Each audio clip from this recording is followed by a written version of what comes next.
Dear student, question दे रखा है, देखिए इसमें ये क्वेश्चन बता रहा है कि एक बाइकॉन्वेक्स लेंस है जिसकी पावर 4D है और इस बाइकॉन्वेक्स लेंस के 4 इक्वल पार्ट्स कर रहे हैं। तो वो जो 4 इक्वल पार्ट्स है तो उनमें से एक पार्ट की पावर क्या होगी। अब देखिए, अगर हमने बाइकॉन्वेक्स लेंस को इस तरह से वर्टिकली कट किया तो इसकी जो फोकल लेंथ होगी, मतलब अगर मैं ऐसे बता दूं कि ये वाला जो पार्ट है इस तरह से जो हो जाएगा, इसकी जो फोकल लेंथ होगी this F dash will be equal to 2f, focal length double हो जाएगी।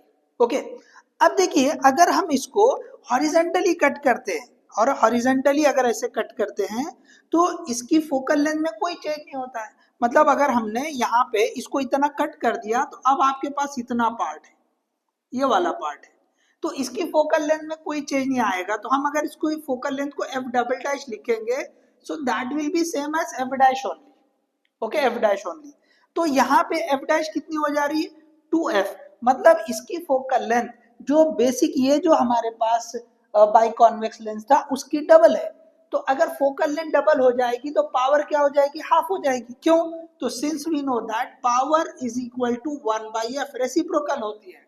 तो अगर फोकल लेंथ डबल हो गई तो पावर क्या होना चाहिए, here power will be p double dash will be equal to p/2, half हो जाएगी।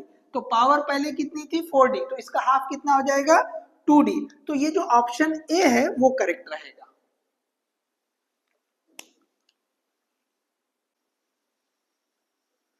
डियर स्टूडेंट, देखिए क्वेश्चन में दे रखा एक ट्यूब बता दिया है और ये बताया है कि इसका जो रेडियस है ये 2r से r में डिक्रीज हो रहा है, इसका शेप इस तरह का है।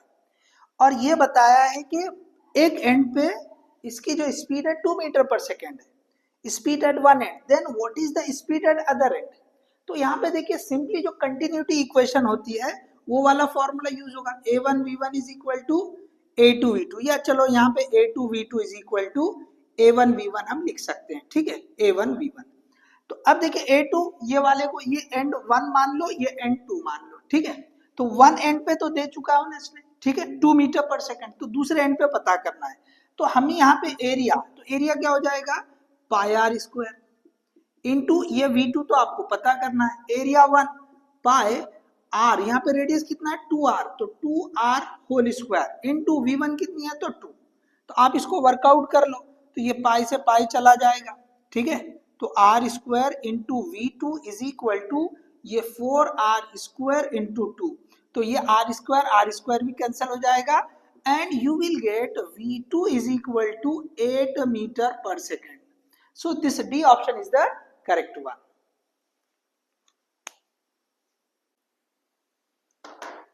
डियर स्टूडेंट, क्वेश्चन दे रखा है, देखिए find B net at point P. यहाँ पे दो करंट कैरिंग वायर बता दिया है। ठीक है, यहाँ पे इंफॉर्मेशन इनकी लेंथ के बारे में नहीं दिया, तो इसका मतलब ये फाइनाइट कंसीडर नहीं करेंगे, इनफाइनाइट जैसा ले लेंगे। ठीक है, तो इसमें से 8 एम्पियर, इसमें से 4 एम्पियर, दोनों में करंट की डायरेक्शन अपोजिट है और हमको जो पॉइंट दे रखा है दोनों के वायर, दोनों भी वायर से राइट साइड में, एक ही साइड में पड़ा, तो इसका मतलब क्या होगा, करंट की डायरेक्शन अगर उल्टी है, अपोजिट है, तो यहाँ पे मैग्नेटिक फील्ड भी जो आएगी वो अपोजिट डायरेक्शन की आएगी। अपोजिट डायरेक्शन में हम नेट किस तरह लेंगे, तो हम जो है नेट जो मैग्नीट्यूड आता है वो दोनों को सबट्रैक्ट करके लेंगे। इसकी वजह से जो मैग्नीट्यूड आएगा मैग्नेटिक फील्ड का और इसकी वजह से जो मैग्नीट्यूड आएगा मैग्नेटिक फील्ड का, इनका सबट्रैक्शन करेंगे। तो सपोज हमने इसको I1 मान लिया और इसको हमने जो है ना ये I2 कंसीडर कर लिया, तो इसकी वजह से मैग्नेटिक फील्ड आ जाएगी B1। तो हमने लिख लिया सपोज ये जो है B1 बार, B1 माइनस B2, ठीक है, या B2 माइनस B1 जो भी आएगा, हम मैग्नीट्यूड लेंगे तो निगेटिव साइन हट जाएगी। ठीक है, so we are taking magnitude. तो B1 क्या होगा, तो हमको बेसिक फॉर्मूला पता है, magnetic field due to current carrying conductor, long और इनफाइनाइट करंट कैरिंग कंडक्टर कितना होता है μ0I/2πr।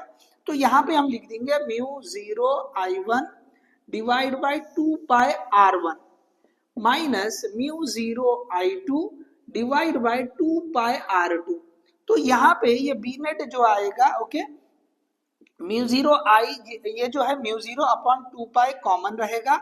अब I1 कितना है, ये 8, यहाँ से डिस्टेंस कितना है तो 10 सेंटीमीटर, तो विल राइट 10 ओके इंटू 10 की पावर -2, ठीक है। चल उसके बाद माइनस, अब ये I2 कितना है, तो I2 है 4 डिवाइड बाई यहाँ से कितना डिस्टेंस है 4 सेंटीमीटर, तो 4 इंटू 10 की पावर -2 इस तरह से आ जाएगा। तो अब इसको हम वर्कआउट कर लेंगे, ठीक है। तो ये ऊपर जाएगा, ठीक है, ये ऊपर जाएगा, तो ये हो जाएगा 800/10, ठीक है, या 10 इंटू 10 की पावर -2, तो ये कितना हो जाएगा 10 की पावर -1 ऊपर जाएगा, तो ये हो जाएगा 80, ठीक है। सॉरी, इसको जो है चले हम यहाँ पे वर्कआउट करते हैं, ठीक है। तो ये हमने लिख दिया μ0, okay, B net is equal to ये μ0/2 पाई, अब यहाँ पे ब्रैकेट में लिख देंगे, ये हो जाएगा 80, ठीक है, ये हो गया 80 माइनस, अब देखिए ये 10, ये 4 और 4 कैंसिल हो गया, ठीक है। अब क्या बचा, 10 की पावर ऊपर चला गया, तो ये हो गया -100, तो ये हो गया आपका -100। अब वर्कआउट कर लो, तो μ0/2 पाई इंटू ये हो गया आपका -20। So this is we can have B net. तो अब मैग्नीट्यूड ले लो, ये बी नेट, तो मैग्नीट्यूड लेंगे तो हम क्या है, ये माइनस साइन हटा सकते हैं, तो μ0/2 पाई इंटू 20 ले लेंगे, ठीक है, इंटू 20। अब क्या करना है आपको, नीचे जो है μ0/4 पाई, सो डायरेक्टली वो वैल्यू हो जाएगी 10 की पावर -7, ओके, 10 की पावर -7 हो जाएगी, तो यहाँ पे 2 एडजस्ट कर ले, तो μ0 इंटू ये 2 इंटू 2 पाई, तो ऊपर भी 2 से मल्टीप्लाई करना पड़ेगा, 2 इंटू 20, तो ये हो जाएगा μ0/4 पाई इंटू 40। तो देखो ये वैल्यू आ जाती है 10 की पावर -7 इंटू ये 40। तो अब जो है ये 40 का एक जीरो हटा देंगे तो 10 की पावर -6 हो जाएगा, तो 4 इंटू 10 की पावर -6 टेस्ला, मतलब 4 माइक्रो टेस्ला। तो अब यहाँ पे देखो 4 माइक्रो टेस्ला, ये बी जो है ये करेक्ट ऑप्शन रहेगा।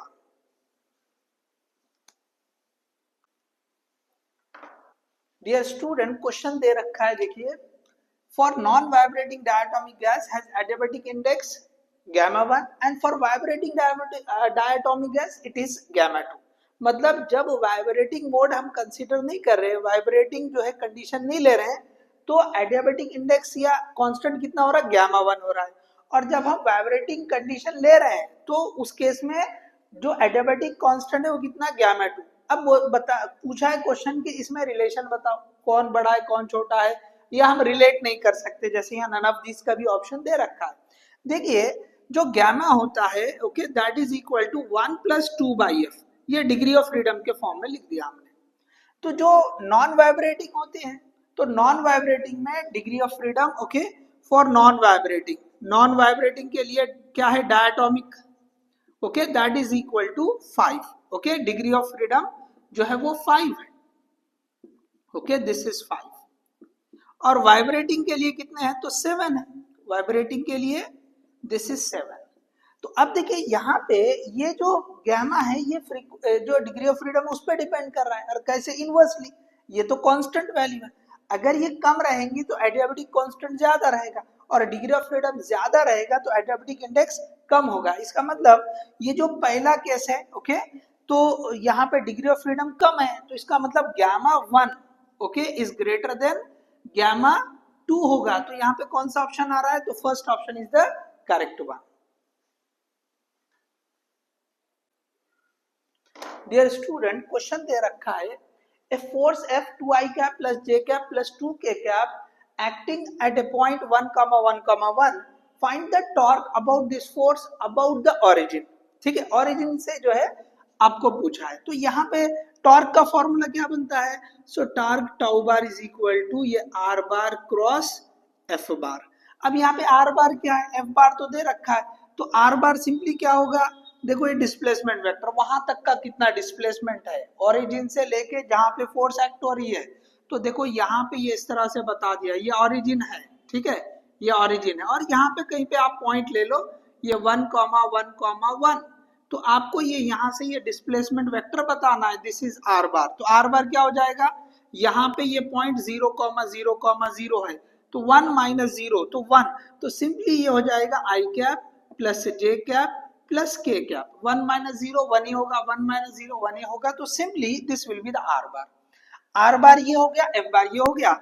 अब इसको किस तरह लेंगे, ये क्रॉस प्रोडक्ट है तो हम मैट्रिक्स मेथड से इसको सॉल्व कर सकते हैं। So tau bar is equal to, हमने यहाँ पे लिख दिया, तो फर्स्ट रो में ये यूनिट वेक्टर्स आ जाएंगे, सेकेंड रो में ये जो पहला वेक्टर है क्रॉस प्रोडक्ट में उसके जो है ये मैग्नीट्यूड्स आ जाएंगे। तो मैग्नीट्यूड्स क्या रहेंगे, ये 1 1 1, तो ये 1 1 1, ठीक है, ये तो यूनिट वेक्टर्स है, ठीक है। दूसरे में क्या आएगा 2 1 2, तो ये हमने लिख दिया 2 1 2।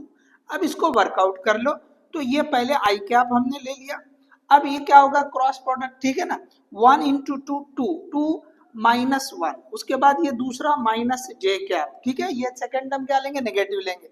अब क्या होगा 1 इंटू 2, ओके 2 2 माइनस 2, ये 0 हो जा रहा है, ठीक है। थर्ड टर्म लेंगे हम, ओके थर्ड टर्म ये k cap, so third term positive आ जाएगा। अब यहाँ पे देखो ये हो जाएगा 1 into okay 1 minus okay 1 into 2, okay ये हो गया आपका ये 2, तो क्या बचा है यहाँ पे देख लीजिए, यहाँ बच गया आपका आई कैप 2 माइनस 1, ये तो 0 हो गया, यहाँ क्या बच गया माइनस के कैप, सॉरी माइनस के कैप, सो आई कैप माइनस के कैप, तो ये फर्स्ट ऑप्शन जो है ये करेक्ट होगा। डियर स्टूडेंट, क्वेश्चन दे रखा है एक इलेक्ट्रॉन जो है मैग्नेटिक फील्ड में सर्कुलर मोशन में मूव कर रहा है, ठीक है, मैग्नेटिक फील्ड भी है उसमें एक इलेक्ट्रॉन सर्कुलर मोशन कर रहा है। Assume Bohr's quantization to be valid, find the radius of the orbit in first excited state. अब यहाँ पे दूसरा कंसेप्ट जोड़ दिया है, तो देखो यहाँ पे जब मैग्नेटिक फील्ड में जो है चार्ज सर्कुलर मोशन करता है तो हमें पता है कि उसके रेडियस का फॉर्मूला क्या हो जाता है, तो mv अपॉन qb। तो यहाँ पे चार्ज क्या है, इलेक्ट्रॉन है, तो इलेक्ट्रॉन का चार्ज लिख लो mv अपॉन ये be या eb जो भी लिखे, ठीक है। अब देखिए ये तो हो गया रेडियस, लेकिन रेडियस किसके हिसाब से चाहिए, बोर क्वांटाइजेशन के हिसाब से, कौन सी स्टेट में, तो फर्स्ट एक्साइटेड स्टेट। तो अब यहाँ पे बोर की क्वांटाइजेशन की कंडीशन क्या है, इलेक्ट्रॉन वहीं पे ऑर्बिट कर सकता है जहां पे उसका एंगुलर मोमेंटम कितना होना चाहिए, integral multiple of h upon 2 पाई होना चाहिए, मतलब ये nh अपॉन 2 पाई। तो यहाँ पे n की वैल्यू क्या लेना पड़ेगा, आपको 2 लेना पड़ेगा, 2h अपॉन ये 2 पाई। तो सिंपली हम यहाँ क्या लिख देंगे इसको h अपॉन पाई, लेकिन ये l क्या होता है, तो mvr, ओके mv और ये r लिख देंगे, ठीक है, mvr that is equal to h upon okay pi. तो अब यहां से उसने क्या पूछा, रेडियस पूछा है, ठीक है। तो अब ये आप जो है ना यहाँ आप सबमिट क्या कर सकते हैं, ये जो r है, ठीक है, r क्या आ जाएगा यहाँ पे, सो या mv को सब्स्टिट्यूट कर सकते हैं, ठीक है, ये mv, सो यहां से मैं चलो ऐसे लिखता हूं mv is equal to rbe, clear है सबको, ये mv is equal to rb। तो यहाँ पे अगर मैं रख दूं तो mv की जगह क्या रख देंगे हम, ओके तो ये लिख दिया हमने rb। चलो यहाँ पे हम वर्कआउट करते हैं, ठीक है, यहाँ वर्कआउट करेंगे, ओके तो ये जो है हम आगे लिख रहे हैं, तो ये mv की जगह हम क्या लिखेंगे rb, तो rbe into r, okay into ये r इज इक्वल टू ये h upon pi, okay h upon पाई।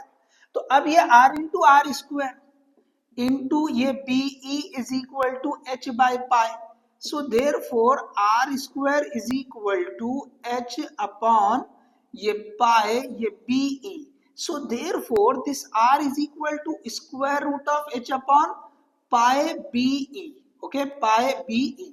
सो इस तरह से ये रेडियस आ गया, तो देख लीजिए इसमें कौन सा ऑप्शन है, तो सी ऑप्शन है, h upon pi BE। So hope you understood this one. Simply क्या किया था हमने, रेडियस का फॉर्मूला लिखा, जो इलेक्ट्रॉन या चार्ज मैग्नेटिक फील्ड में सर्कुलर मोशन करते हैं, दूसरा जो बोर की क्वांटाइजेशन थी, बस इसी को दोनों को यूज किया और हमारे पास जो है रेडियस आ गया है under root h upon pi BE, okay. जो स्टूडेंट क्वेश्चन दे रखा है, देखिए एक डिस्प्लेसमेंट पार्टिकल का बता रहा है, फोर्स दे रखा है उसके लिए F bar is equal to 2i cap plus bj cap plus k cap. ये फोर्स की वजह से जो डिस्प्लेसमेंट हो रहा है पार्टिकल का कितना हो रहा है, i cap plus j cap plus k cap. अब यहाँ पे फोर्स में b एक अननोन टर्म दे दिया है, अब बोल रहा है कि ये फोर्स ने जो है 0 वर्क डन किया है, तो बताओ b का वैल्यू क्या होगा।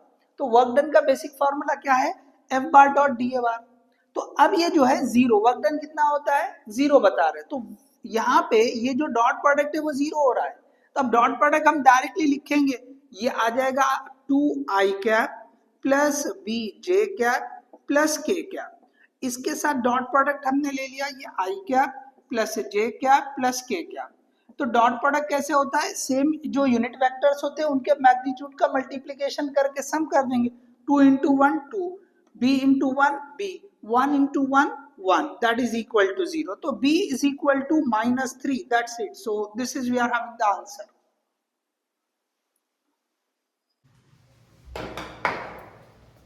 Dear student, क्वेश्चन दिया है, देखिए find the current in the circuit eight steady state given R is equal to 2 ohm।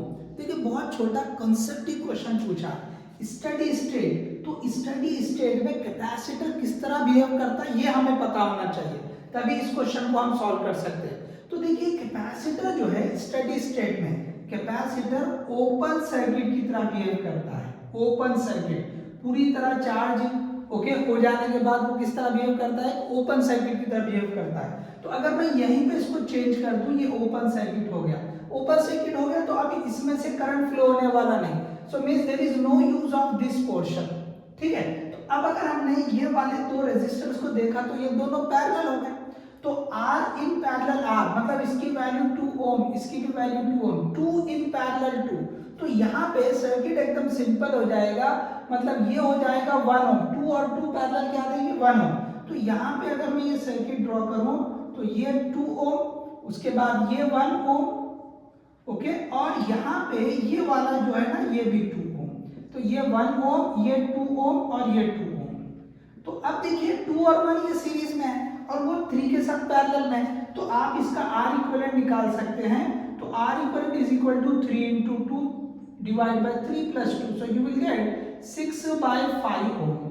तो हमको ये जो करंट थ्रू द सर्किट है, यहाँ से जो करंट फ्लो होगा ये हमको पता करना है, तो I इज इक्वल टू क्या लिखेंगे हम, V divide by R equivalent, तो V कितना है, तो ये 2 वोल्ट दे रखा है, तो 2 डिवाइड बाय 6/5, सो ये कितना हो जाएगा, I इज इक्वल टू ये ऊपर जाएगा 10/6, तो यू विल गेट 5/3 एम्पियर, तो 5/3, so the option is the correct one.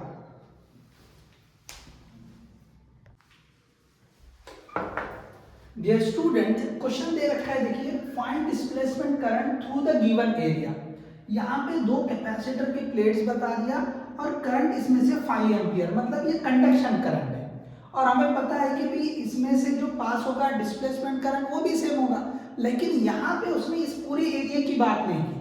अगर हम पूरे एरिया की बात करते हैं तो करंट विल बी 5 एम्पियर होगी, लेकिन उसने एरिया कम कर दिया, ये जो पूरी प्लेट का एरिया बताया 6 सेंटीमीटर स्क्वायर, और ये जो पोर्शन है इसका एरिया बताया 3.2 सेंटीमीटर स्क्वायर। तो अब हमें पता करना है कि भी इस एरिया से कितना करंट फ्लो होगा।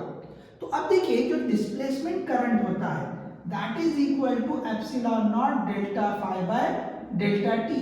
तो अगर हम एप्सिलॉन नॉट, ये तो कांस्टेंट वैल्यू, डेल्टा टी इसको भी अगर फिक्स कर दें, ठीक है, तो ये जो डेल्टा फाई है इस पे डिपेंड कर रहा है जो है डिस्प्लेसमेंट करंट।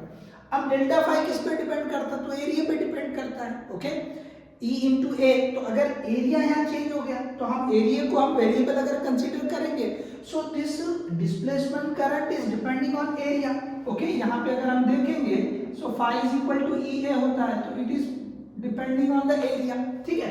तो यहाँ पे हम ये कह सकते हैं कि फ्लक्स एरिया पे डिपेंड कर रहा है और करंट फ्लक्स पे डिपेंड कर रहा है, तो simply current is depending on area, okay, current किस पे डिपेंड कर रहा है, एरिया पे डिपेंड करेगा। तो अब यहाँ पे सिंपल मैथमेटिकली जो हम करते हैं कि भाई ये 6 सेंटीमीटर के लिए, जैसे मैं यहाँ पे बता दूं, चलो यहाँ सॉल्व करता हूँ, 6 सेंटीमीटर के लिए, ओके, 6 सेंटीमीटर के लिए जो करंट आ रहा है वो 5 एम्पियर, तो 3.2 के लिए कितना होगा, 3.2 सेंटीमीटर स्क्वायर के लिए कितना आएगा।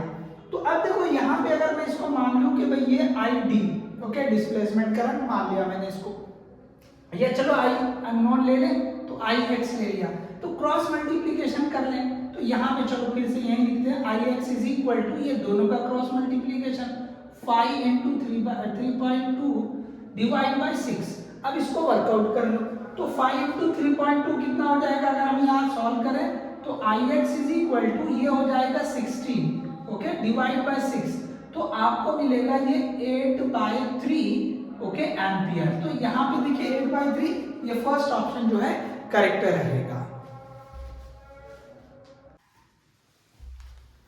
डियर स्टूडेंट, देखिए क्वेश्चन यहाँ दे रखा है कि प्रोटॉन जो है वो यूनिफॉर्म वेलोसिटी से uniform electric and magnetic field, okay, जो एक दूसरे पे परपेंडिकुलर है उसमें जो है मूव कर रहा है।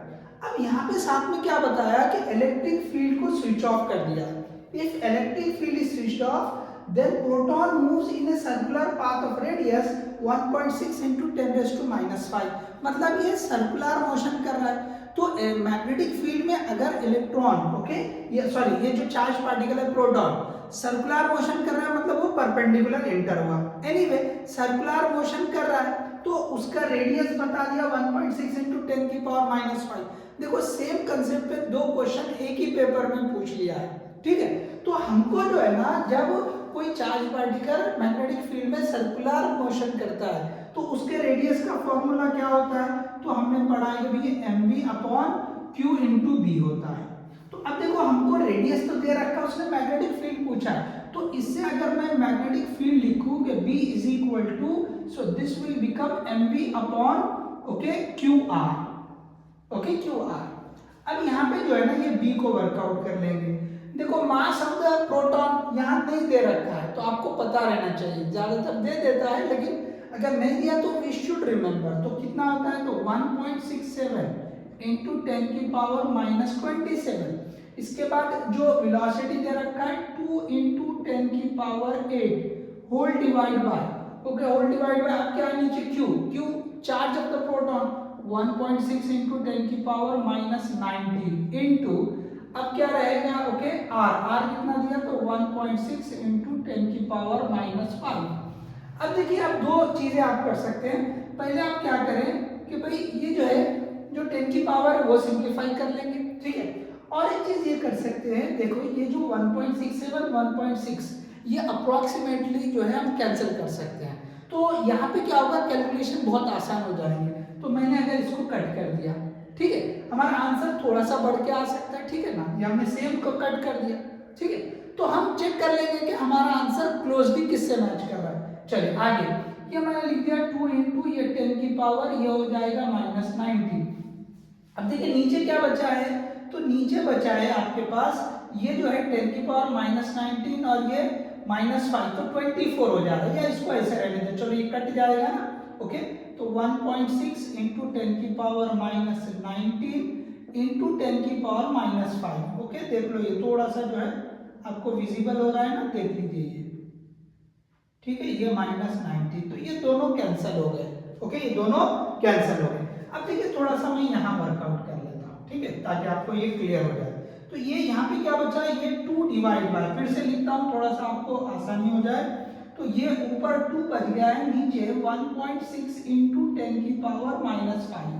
अब ये 10 की पावर -5 को ऊपर लेकर चले जाओ, ओके, इसको क्या करेंगे हम, ये ऊपर लेकर आ जाएंगे, ठीक है। तो अब देखो ये b इज इक्वल टू, तो ये 2 × 10 की पावर ये +5 डिवाइड बाय 1.6 को आप रेशो में लिखो तो थोड़ा आसानी से जो है सिंप्लीफिकेशन हो जाएगा। 1.6 को 8/5 लिख सकते हैं आप, 8/5 को सॉल्व करके देख लो। तो ये इसको लिख दिया मैंने 8 डिवाइड बाय 5, 5 को ऊपर भेजेंगे, सो 10/8 × 10 की पावर 5, तो 10/8 मतलब क्या हो जाएगा 1.25, ये कितना हो जाएगा 1.25 × 10 की पावर 5 टेस्ला। तो इतना आंसर हमारा आ गया है। अब थोड़ा सा देखो हमने यहाँ अप्रोक्सीमेशन किया था, तो चेक कर लो कि अभी क्लोज आंसर किससे मैच कर रहा है, 1.25 × 10 की पावर 5, तो 1.2 लिखा, तो ये क्लोजली मैच है, so this is your correct answer.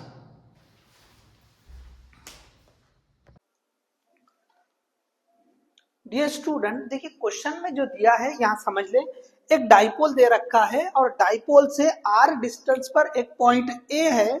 इस पॉइंट पर जो इलेक्ट्रिक फील्ड और इलेक्ट्रिक पोटेंशियल है वो E0 और V0 है, ये शुरू में ये बता दिया। अब दूसरे स्टेटमेंट में क्या दिया है कि इलेक्ट्रिक फील्ड B पॉइंट पे बताने के लिए बोला है, जो कि 2r डिस्टेंस है, कितना distance 2r, but it is on perpendicular bisector, so ये जो डिस्टेंस है this is we are having 2r। तो अब यहाँ पे आपको बताना इस पॉइंट पर इलेक्ट्रिक फील्ड और इलेक्ट्रिक पोटेंशियल क्या होगा। देखिए सिंपल है, बाइसेक्टर पर पोटेंशियल कितना होता है, जीरो। ऑप्शन में देखो सिर्फ एक ही जगह पोटेंशियल जीरो है, so this is your correct answer, तो ऑप्शन ए करेक्ट है। अब लेकिन अगर यहाँ पे हमको ये देखना है कि वर्कआउट करना है कि भाई ये जो है यहाँ पे इलेक्ट्रिक फील्ड जो है वो तो जीरो नहीं है, ठीक है ना, उसको वर्कआउट कर सकते हैं, हमको समझना है। तो अब यहाँ पे देखिए, यहाँ वर्कआउट करेंगे हम, तो जो ई नॉट है, ओके, यहाँ पे ई नॉट तो कितनी हो जाएगी, सो ये आपको जो है एक्सियल लाइन के ऊपर है, तो फॉर्मूला क्या बनता है 2kp/r³, ये इतना मैग्नीट्यूड। अब हमको बाइसेक्टर पे देखना है, तो बाइसेक्टर पे क्या होता है, तो E1, ओके, इसको नाम दे दो E1, ठीक है, या EB लिख दो, चलो EB is equal to, bisector पे फॉर्मूला क्या बनता है kp/r³, मतलब r बोले तो ये डिस्टेंस, तो यहाँ पे डिस्टेंस कितना है 2r, तो आप इसका क्यूब कर दो, तो ये हो जाएगा kp डिवाइड बाय 2 का क्यूब 8 और r, ये जो है 8r³। अब देखिए इसको हमको ई नॉट के फॉर्म में लिखना है, तो ई नॉट कितना हो रहा है 2kp/r³, तो ऊपर 2 मिसिंग है, तो आप ऊपर 2 ला लो, तो ये क्या हो जाएगा EB इज इक्वल टू, अगर 2 से ऊपर मल्टीप्लाई करें 2kp, नीचे भी 2 से मल्टीप्लाई करना पड़ेगा, सो यू विल गेट 16r³। तो अब इसमें देखो ये जो 2kp/r³, ये वाला टर्म देख लो, this is we are having E not divide by 16, तो इस तरह से electric field intensity B point पर कितनी आएगी ई नॉट बाय 16। और जैसे अभी हमने बता दिया कि बाइसेक्टर के ऊपर पोटेंशियल सिंपली जीरो होता है, तो ये जो पहला ऑप्शन है यही करेक्ट रहेगा। डियर स्टूडेंट, क्वेश्चन में दिया देखो एसर्शन है, in a YDSE red fringes are wider as compare to blue one. अब उसका रीजन क्या बता रहा, fringe width is directly proportional to wavelength. देखिए जो फ्रिंज विड्थ होती है उसका फॉर्मूला क्या बनता है लेमडा d/d, तो इसका मतलब fringe width is directly proportional to lambda. तो यहाँ एसर्शन जो रीजन दिया वो तो बिल्कुल सही है। अब एसर्शन देखते हैं, तो अब इसके बेसिस पर देखो रेड कलर की वेवलेंथ ज्यादा होती है, इसलिए उसकी फ्रिंज विड्थ भी ज्यादा होगी, तो यहाँ पे एसर्शन भी करेक्ट हो गया, रीजन भी करेक्ट हो गया। क्या रीजन इसका सही एक्सप्लेनेशन है, तो बिल्कुल सही एक्सप्लेनेशन है। विड्थ क्यों ज्यादा आ रही, क्योंकि फ्रिंज विड्थ जो है वेवलेंथ के डायरेक्टली प्रोपोर्शनल है, तो assertion and reason both are correct, तो ये दोनों में बोथ दिया है, तो both A and R are correct and R is correct explanation, तो ये सी जो है करेक्ट ऑप्शन है। डियर स्टूडेंट, क्वेश्चन दे रखा है find the correct dimensional formula for the capacitance in terms of MLT and C where the stands for mass, length, time and charge। मतलब ये C जो है कैपेसिटेंस नहीं चार्ज बोल के लेना है। तो अब यहाँ क्या पूछा है, कैपेसिटेंस की डायमेंशन इनके टर्म्स में लिखना है, ओके।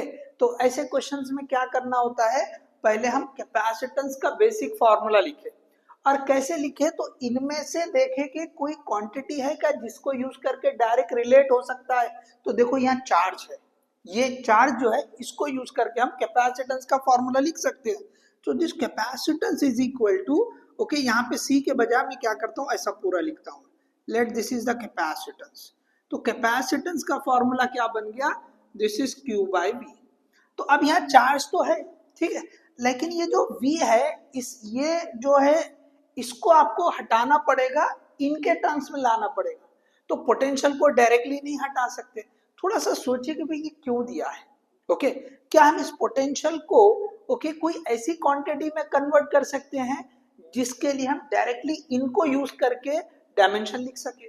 तो यहाँ पे देखो ये जो V है और ये Q अगर यूज करें, अगर मैं ऊपर नीचे Q से मल्टीप्लाई और डिवाइड कर दूं, ये मल्टीप्लाई कर लिया ऊपर भी नीचे भी, ऊपर तो हो जाएगा Q² और नीचे हो जाएगा Q into V।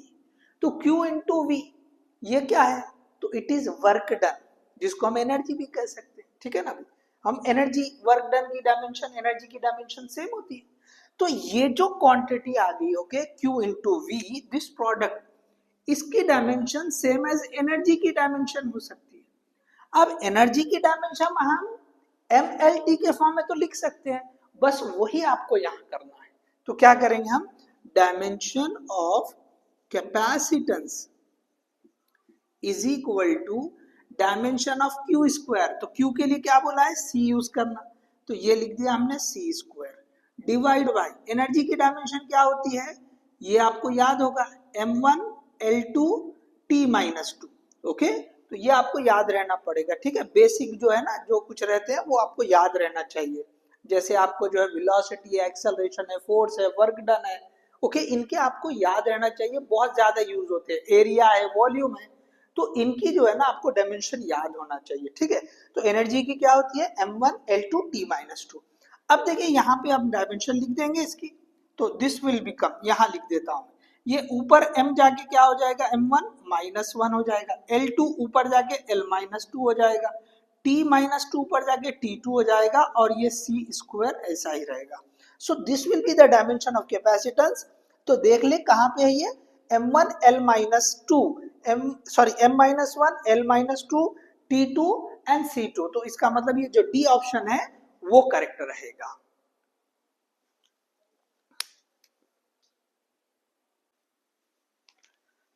Dear student, question दे रखा है, देखिए एक सीरीज एलसीआर सर्किट है, तो उसमें जो मैक्सिमम एम्पलीट्यूड है करंट का उसको आई नॉट बताया। कब, जब उस एलसीआर सर्किट की रेजिस्टेंस जो है वो आर है, उसमें जो है रेजिस्टेंस आर है।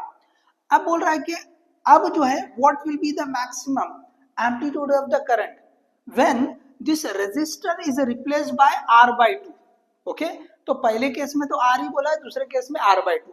तो सिंपली अगर मैं ये देखूं कि अभी मैक्सिमम एम्पलीट्यूड बोल रहा है, एलसीआर सर्किट बोल रहा है, तो इसका मतलब ये रेजोनेंस वाली कंडीशन हो रही है। और रेजोनेंस में क्या होता है कि जो टोटल इंपिडेंस होती है सर्किट की वो रेजिस्टेंस के बराबर होती है। मतलब इसके अंदर सिंपली रेजिस्टेंस है, ऐसे एक्ट होगा रेजोनेंस पर मैक्सिमम जब करंट आएगा, ठीक है। तो चले पहली कंडीशन में क्या बोला है कि रेजिस्टेंस आर है, तो इसकी वजह से करंट कितना आ रहा, आई नॉट आ रहा है। दूसरे केस में क्या करा, रेजिस्टेंस को हाफ कर दिया। वोल्टेज तो वही है, वोल्टेज सेम है। अगर वोल्टेज कांस्टेंट है, हम देखते हैं कि ये जो रेजिस्टेंस और करंट होता है वो एक दूसरे के इनवर्सली प्रोपोर्शनल होता है। V is equal to sorry I is equal to V/R। तो ये दोनों जो है इनवर्सली प्रोपोर्शनल है। तो अगर रेजिस्टेंस को हाफ करेंगे तो यहाँ पे करंट कितना हो जाएगा, डबल हो जाएगा। तो सिंपली ये आंसर है 2I0 is the correct option. अब देखिए इसको अगर हमको वर्कआउट करना है कि भाई आया कैसे है, तो ठीक है उसको यहाँ वर्कआउट करेंगे। देखिए ये पहले केस में, ओके, पहले केस में I0 कैसे वर्कआउट करेंगे, मैंने बताया कि भाई ये जो पूरी इनकी रिएक्टेंस कैंसिल हो जाती है, सिर्फ रेजिस्टेंस रहेगा सर्किट में, तो इसमें से करंट जो फ्लो होगा मैक्सिमम या रेजोनेंस पर वो होगा V/R, वो होगा V/R। अब अगर हमने इसको रिप्लेस कर दिया R/2 से, तो अब क्या होगा, इसको हम नाम दे देंगे I0 तो V डिवाइड बाय, अब रेजिस्टेंस कितनी है दूसरे केस में है, वो है R/2। तो 2 को ऊपर लेके आओ, तो 2 इंटू V/R, V/R क्या है, I0 है।